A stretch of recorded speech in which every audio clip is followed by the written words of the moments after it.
everyone, and welcome to this community briefing on our local ongoing pandemic response efforts.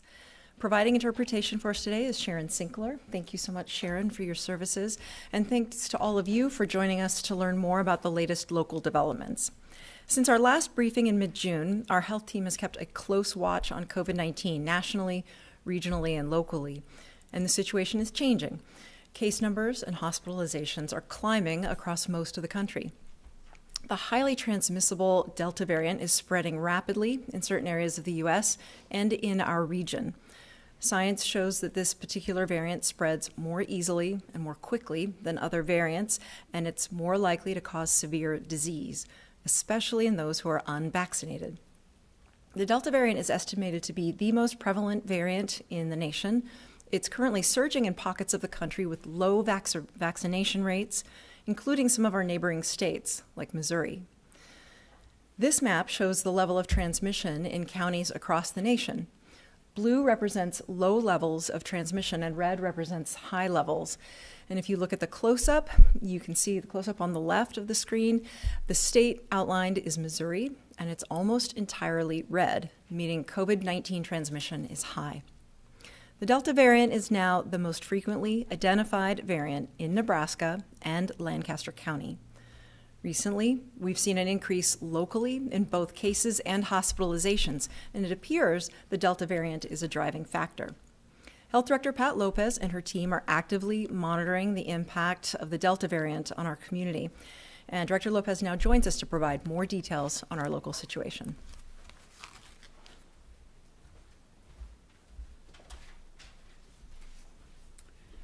Thank you, Mayor. We are continually analyzing the latest data, and recently we've seen some concerning trends, including an increase in cases and hospitalizations in our area, as the Mayor mentioned. And the Delta variant appears to be a contributing factor. Let me explain why we're seeing what we're seeing, why we are concerned, and what this means for our community. You can see on the chart that locally we began to see a more consistent decline in new cases at the end of April. The overall drop in the cases continued into May and June. We had experienced a 7-day rolling average in the single digits from May 17th up until July 8th. It is concerning to now see the increase in new cases. You can see the 7-day rolling average now trending back upward on the chart, up from an average of 6 new cases per day on June 1st to 21 cases per day on July 19th. As would be expected, along with the increase in new cases, we have seen the positivity rate increase as well, from 2% at the beginning of June to now 5.3% at the end of last week, ending July 17th. Not as high as near the 10% back in early January, but it is above the 5% threshold that we would like to see this metric stay below. One case can quickly lead to a cluster, and I'd like to share some recent examples. It started when a few children with mild illness were tested and attended a summer day camp for several days. From the day camp, 6 people became ill and tested positive a short time later. These 6 people are reflected in the top row of cases. From the 6 people who were infected at the day camp, 3 of them went to a church service, infecting 3 more people, one whom I'm sad to say passed away. In the center of the graphic, you can see 2 of them also attended a party and infected at least 2 family members, who then infected another member of the household. And on the right, 2 of the people who had been infected at the day camp also infected 3 of their household members. Just one case led to this cluster that resulted in 15 cases so far, ranging from young children to mature adults and leading to 1 death. Some of the people in this cluster were vaccinated, as noted by the green circles, though their symptoms were milder than those who were not vaccinated, noted by the red circles. The 1 person who passed away after being hospitalized was not vaccinated. There is strong evidence that people who are vaccinated will experience milder symptoms if they are infected, and they aren't nearly as likely to require hospitalization or transmit the virus to others. The bottom line is you're more protected with vaccination than without it. Here's a second example. It started when an unvaccinated person came to Lincoln from outside of Nebraska and tested positive for COVID-19. That's that bright red circle in the center. They met their family over the weekend. All family members got infected with COVID-19. Like the previous example, those who were unvaccinated are noted in red, and those who are vaccinated are in green. The family cared for multiple children under the age of 10 from other households, and among them, 3 children tested positive for COVID-19. 2 children were from the same household, and later on, their parents also tested positive for COVID-19. Special testing of the 2 cases showed that they were infected with the Delta variant. This cluster led to 17 cases in Lancaster County. Both of these examples are common scenarios of people becoming infected in group and social settings. They also demonstrate how one person being infected can spread COVID-19 to multiple people at different homes. Now, turning to our hospitalization data, we are also seeing an increase in local hospitalizations again, and that's another cause for concern. As you can see on the chart, we experienced a similar decline in hospitalizations as we did in cases, and that 7-day rolling average dropped to about 9 patients with COVID-19 on June 20th. However, since then, we have seen an increase back up to a rolling average of 30 patients hospitalized at the end of last week on July 17th. Today, we are reporting a total of 40 patients hospitalized, with 8 on ventilators. 25 of those are Lancaster County residents, and 15 are from other communities. We haven't seen this many patients with COVID-19 hospitalized since back in February. Our public health experts have been clear that the pandemic isn't over, and people who are unvaccinated are really at risk. More than 93% of the people hospitalized in Nebraska over the past 4 weeks, ending July 10th, were not fully vaccinated. Today, Dr. Kevin Richmond is joining us. He is a local pulmonologist who's been providing critical care on the front lines during the pandemic. He's going to share with us more about what he's seen related to hospitalizations. Dr. Richmond.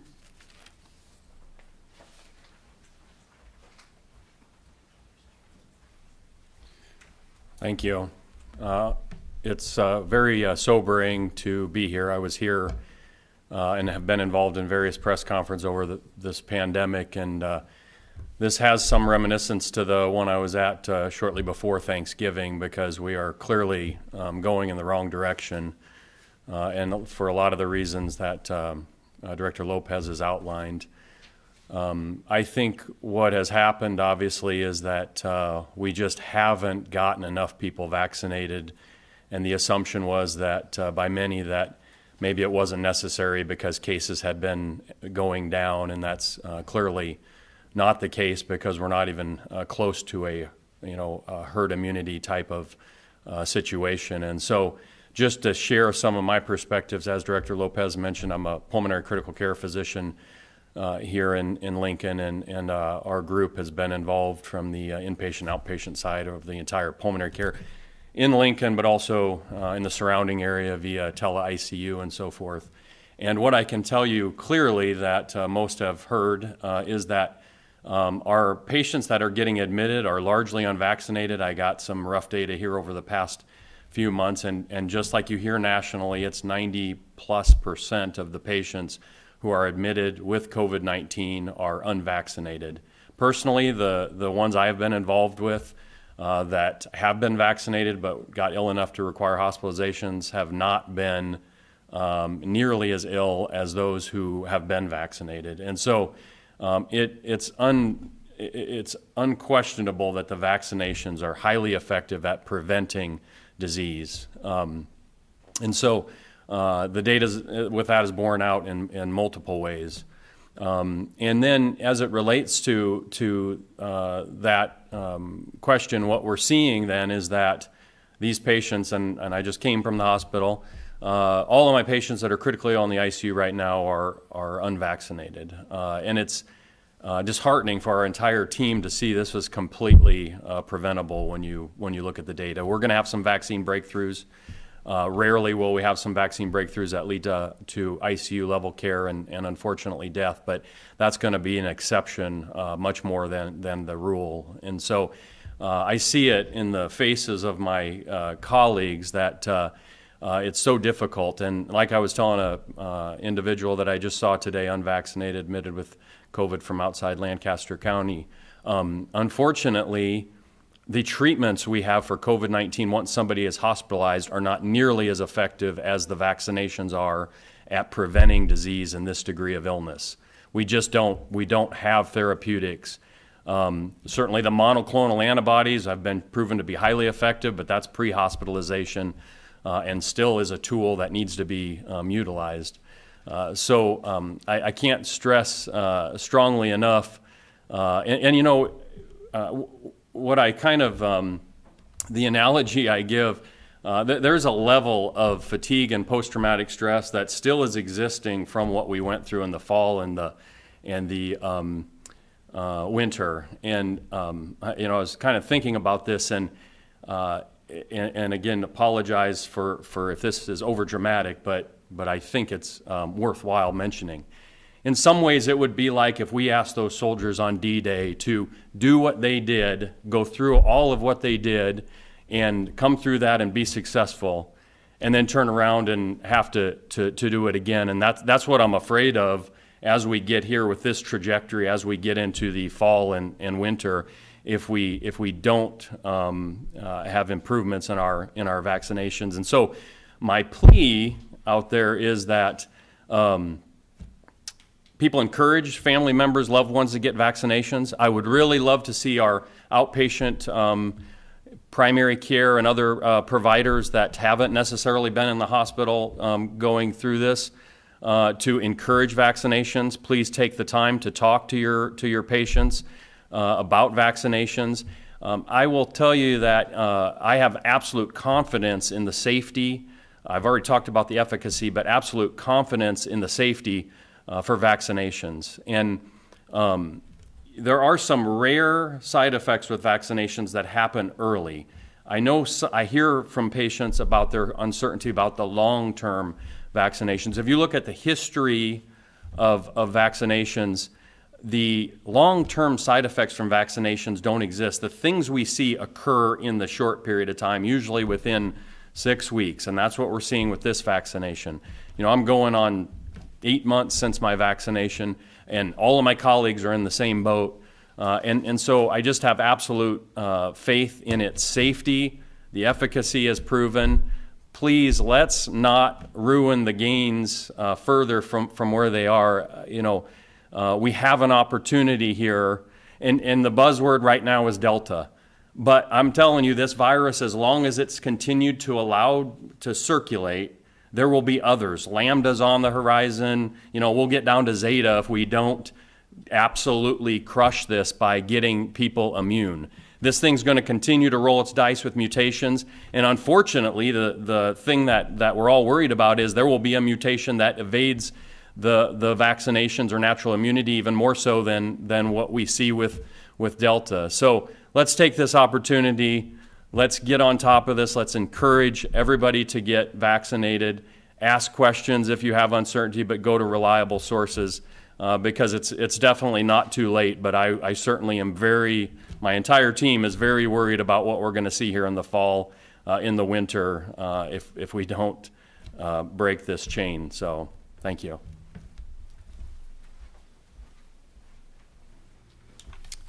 Thank you, Dr. Richmond. The Delta variant, as Dr. Richmond said, is really now the most frequently identified variant in our county. And it will keep spreading if it has the opportunity. And we will see other variants come into play as well. We continue to urge every eligible adult and child to get vaccinated now if they haven't already. Vaccination, as Dr. Richmond said, is the best protection we have against the virus and the variants. Vaccination helps prevent severe illness, reduces hospitalizations, and slows further spread in our community. If you've had COVID-19, the latest research shows you may not be protected against the Delta variant. So I also want to stress the importance of vaccination for those who have previously had the disease. Children not yet eligible for vaccine or others who may not be able to get vaccinated are more susceptible. We can help protect them by getting vaccinated. As we seek to protect our community's children who are not yet old enough to get vaccinated, it's worth noting that the beginning of our school year isn't that far away. The more students and teachers who are eligible roll up their sleeves and get vaccinated, the more we can help minimize the potential impact of the virus and its variants on people in our local educational institutions. We partnered with local pediatric practices also so they can offer vaccine to their patients on site. This gives parents an opportunity to talk to their child's healthcare provider about the vaccine and get answers to any questions they may have. Keep in mind, it takes at least 5 weeks for a person to be fully vaccinated with 2 doses. So it's important to start the process now to be close to fully vaccinated by the time school starts. Every person who is vaccinated creates additional protection for our community and puts us another step closer to our goal of 75% of our population 16 years and older fully vaccinated. Currently, more than 67% of this population is fully vaccinated. To help reach our goal, we are providing morning vaccination clinics at the health department on Monday and Fridays, and late afternoon clinics on Wednesdays. Walk-ins are always welcome at any time, 8 to 4:30, Monday through Friday.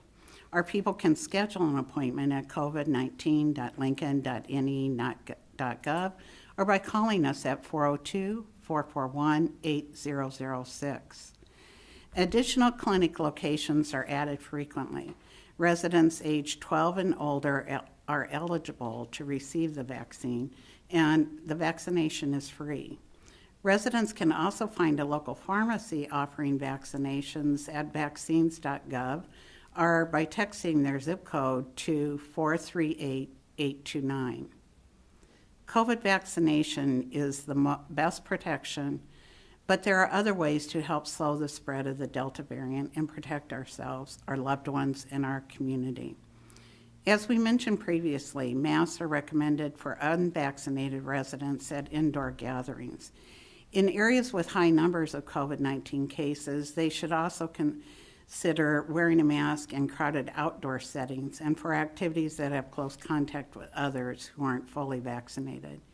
If you are fully vaccinated and have an underlying health condition or taking medications that weaken your immune system, we encourage you to keep taking steps to protect yourself, like wearing a mask and watching your distance.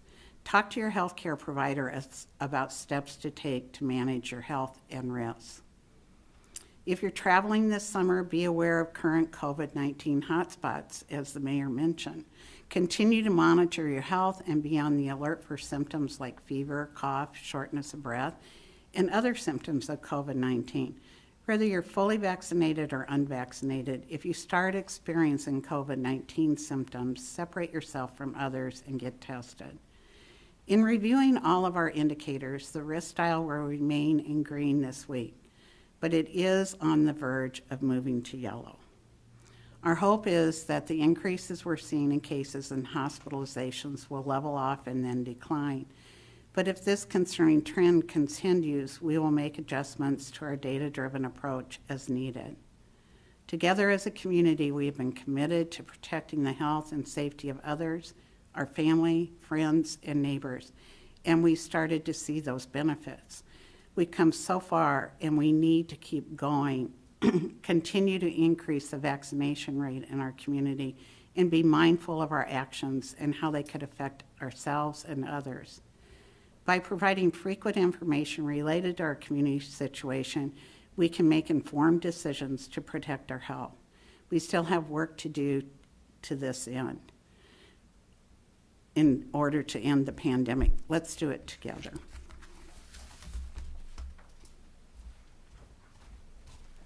Thank you, Director Lopez and Dr. Richmouth.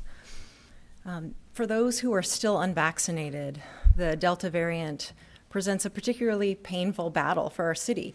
These hospitalizations, deaths, and increasing case counts are preventable. We have vaccines available for anyone who wants to be part of the solution. And as you've heard here today, the vaccines work, they're safe, they're effective, and they save lives. As we focus on preventing illness and saving lives, we're reaching out to make sure that everyone has the knowledge and access they need to protect themselves and one another. And I'm pleased to announce that the City of Lincoln has received a $3.5 million grant from the U.S. Department of Health and Human Services, Office of Minority Health. The funding will be used to build upon our existing response efforts and help communities disproportionately impacted by the pandemic access COVID-19 related information and COVID-19 vaccinations. Lincoln is one of 73 local governments participating in this new 2-year Advancing Health Literacy to Enhance Equitable Community Responses to COVID-19 initiative. This grant is critical in helping our vulnerable residents find, understand, and use information and services to help make health-related decisions for themselves and their families. COVID-19 information, like preventive measures, vaccines, and clinic locations, should reach all members of the community in a way that they are able to understand and act on that information to help protect themselves, their families, and our community. Throughout the pandemic, the health department and numerous partners have worked together to reach diverse and vulnerable populations and help ensure that COVID-19 testing and vaccines are equitably accessible.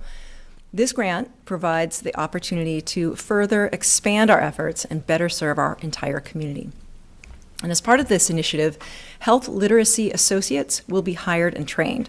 They will work with diverse populations in Lancaster County and in coordination with our community and cultural centers. Part of this effort will include developing additional education and communication resources for populations disproportionately affected by COVID-19, with the goal of increasing vaccination and testing. The grant strategy will also strengthen our collaborations and allow us to build capacity among our community cultural centers to expand culturally appropriate health education in the community. The health department has also partnered with the Nebraska Association of Local Health Directors to assist in the coordination of this initiative. And the association has significant expertise in health literacy programs and has led health literacy efforts with local health departments statewide. This has been a team effort, and we appreciate the support that our partners and this grant will afford our city. And with that, we'd like to open things up to the media to answer any questions you may have. I've got a question or two for Pat.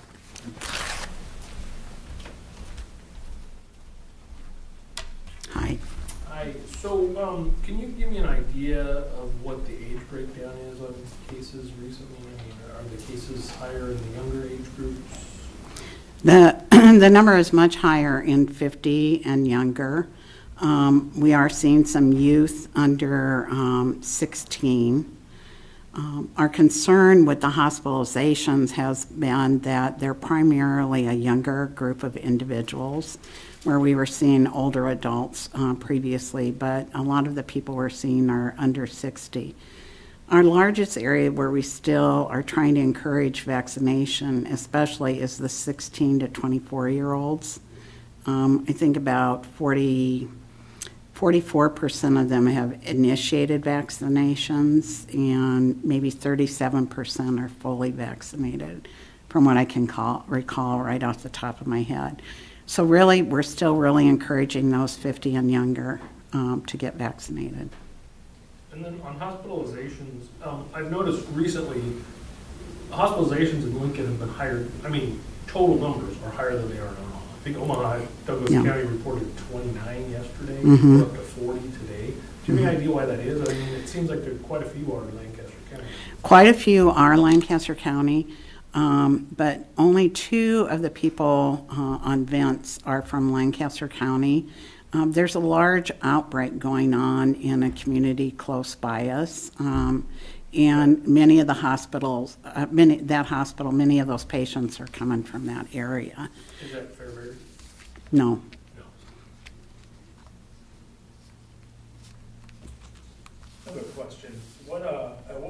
see restrictions come back, and is that being discussed at this point? We're not discussing restrictions at this point. We'll still be looking at the data as we make those decisions going forward. Certainly, we're going to be encouraging, we'll see where we go. As I said, we're on the cusp of going to yellow right now, again. LA County in California just issued another mask mandate for everyone, including vaccinated people. Is that something where we could see that happen here in Lincoln at any point? I would never say at any point, but I can be very honest in saying that's not something we're considering at this point.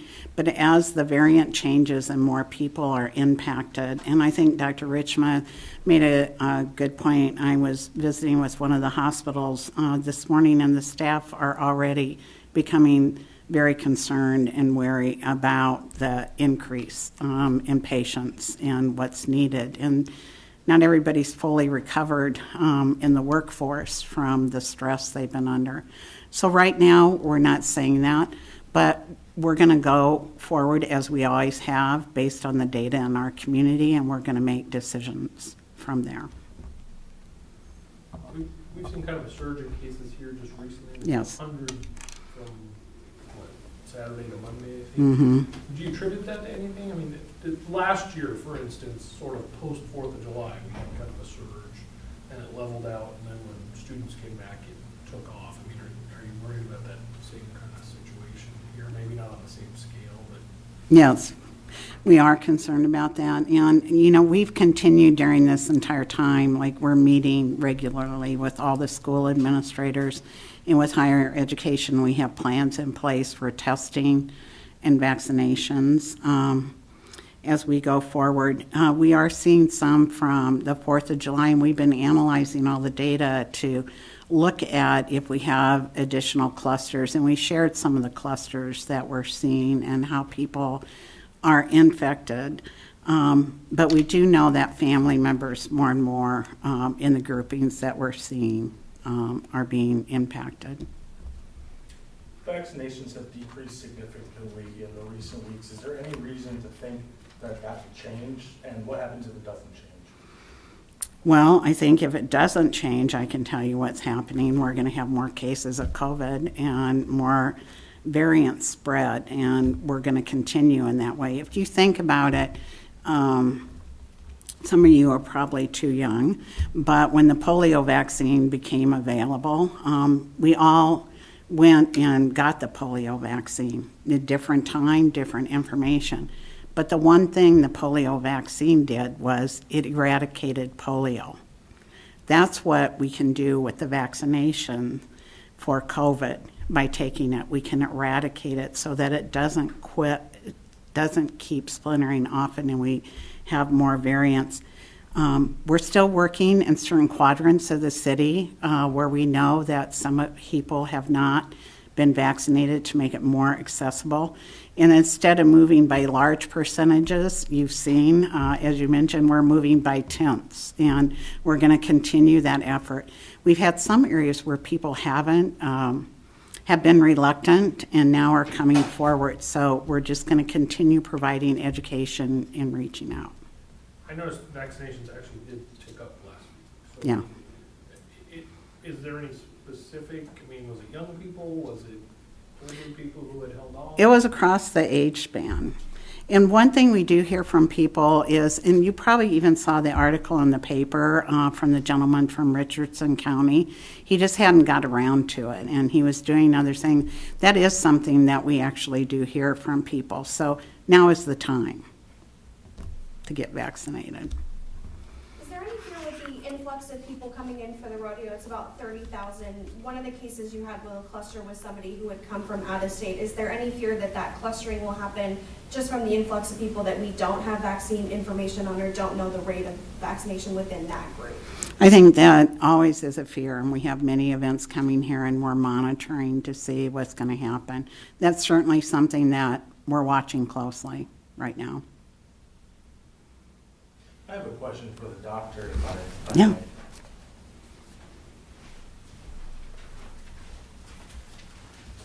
So please please correct me if I'm wrong at any point during this question. So we know that transmission equals mutation, that's correct? Well, replication equals mutation.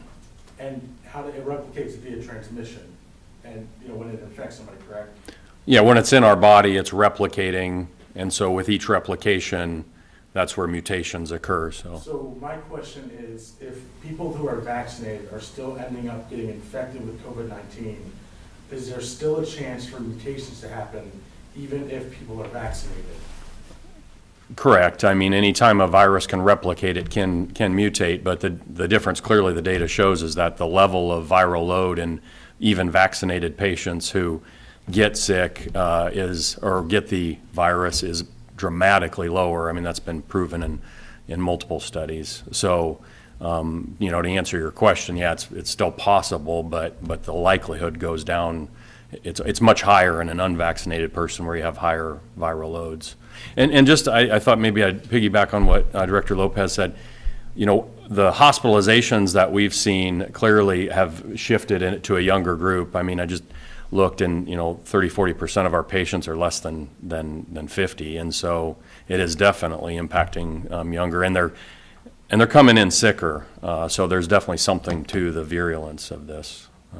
So, yeah. I had another question for Pat. LPS sort of solidified and sent out that back to school plan. They work very closely with you. They said they'd be reviewing it about every week or so.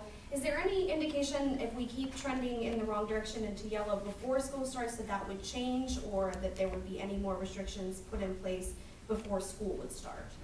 I think, as Dr. Joel has said, and we've said to Dr. Joel and their group, and actually to all the school administrators, we're going to base our information on the current knowledge, and there is a chance based on what's happening in the community, what we're going to recommend in 2 weeks from now could be different than what we've recommended now.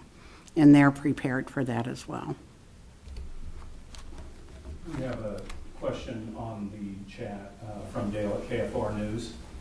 He says, has any more information been received about a third shot or some type of booster or additional protection? Great question, Dale. Thank you. Right now, you know, the third shot is on hold for the booster.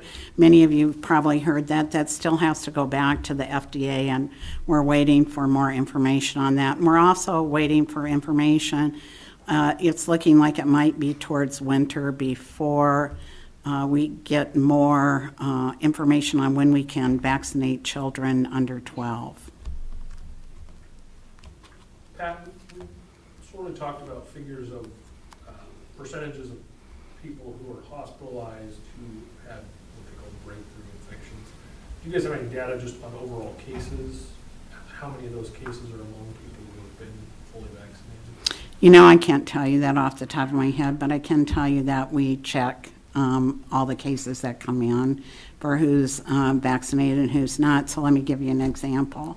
On the 44 cases that we had, this is still really right on the top of my head, Saturday, 6 of those individuals were vaccinated out of 44. So just to give you an idea. And what we've seen is this transmission, while somebody might be vaccinated, as Dr. Richmond said, those individuals that have been vaccinated, primarily we found they have the Delta variant, and that's what has come through. They are rarely very ill, but those that are unvaccinated do become ill, and then especially children. That's why we're seeing more things, because these children are ill enough that they're going into the physician and they're getting tested. The largest percentage of our cases, I can't tell you what percent, but the largest percentage are unvaccinated individuals. I do have another question for the doctor. Sure.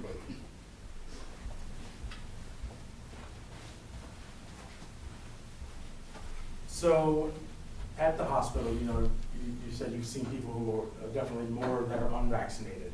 Do you have any stories of people that are unvaccinated that when they came out of the hospital, you've heard stories of them saying, well, I wish I was vaccinated? Can you elaborate on anything like that? Well, definitely. The case that sticks with me is the one that Director Lopez just mentioned about the farmer from Richardson County. He while I was seeing him, he was very remorseful. And again, although we get frustrated, oh, why didn't you get your vaccine? He explained he was farming and his whole family had COVID in the fall and he didn't get it. And so, just kind of got lulled into thinking I'll get it sometime later. He was very, and he's the one who said, I really wish I could get my message out about my perspective on how much I wish I could get vaccinated. And I can tell you, just right here this week, every patient that wasn't on a ventilator that I was seeing with COVID unequivocally makes comments, I wish I'd have done it, I wish I'd have done it. And so, and again, my heart breaks for him, but I hope that message gets out. There's not a person who got COVID and hospitalized that I've had that said, well, I'm sure glad I didn't get vaccinated. So I think it's really important. And to go to the question over here regarding hospitalizations, I mean, when I polled 93% of our patients that got hospitalized between June 1st and July 19th were unvaccinated. So it goes, same thing with community cases and hospitalizations, even more so.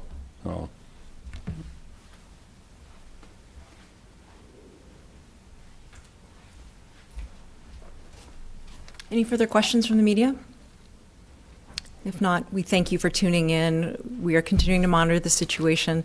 Please spread the word, but not the disease. The vaccines are safe and effective, and they save lives. If you haven't gotten your vaccine yet, please do. It'll help yourself, your neighbors, and our community as a whole. Thank you.